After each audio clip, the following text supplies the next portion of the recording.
Gusto mo din ba palaging sumagi ka sa isip ng taong lihim mong minamahal?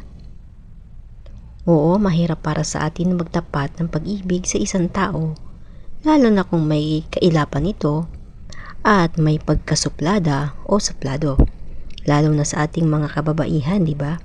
Naghihintay na lang tayo na mapansin ng lalaking lihim nating minamahal.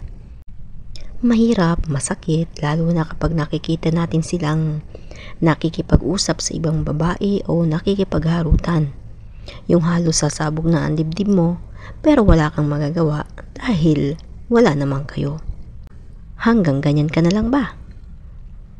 May isang pinakamabisang paraan para di ka mawala sa isip ng taong mahal mo at lagi ka pa niyang mapapanaginipan.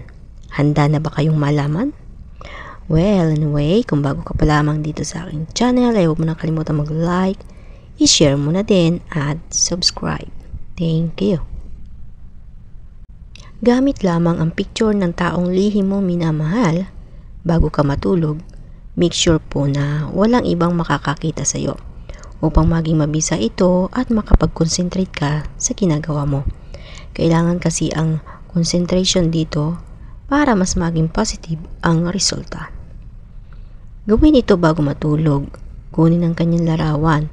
Printed po at hindi pwede yung nasa phone. Pwede naman siguro kayo magpa-print.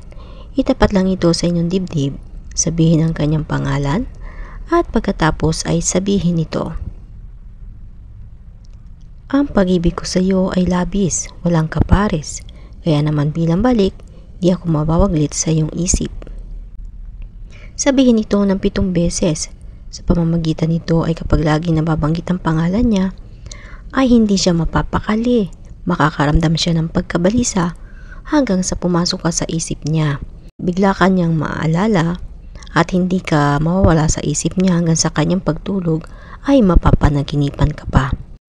Gawin ito gabi-gabi at mapapansin ninyo ay bigla siyang magiging mabait sa inyo at yun na ang simula. Baka magtapat na siya sa iyo, di ba? But take note, make sure na buong-buo ang loob nyo at bukal sa puso ninyo ang inyong ginagawa at malakas dapat ang inyong paniniwala sa mga ganitong gawain para maging effective, para maging positive yung resulta. So ayun, sana po ay makatulong ito sa inyo and like, share, and subscribe. Good luck and God bless.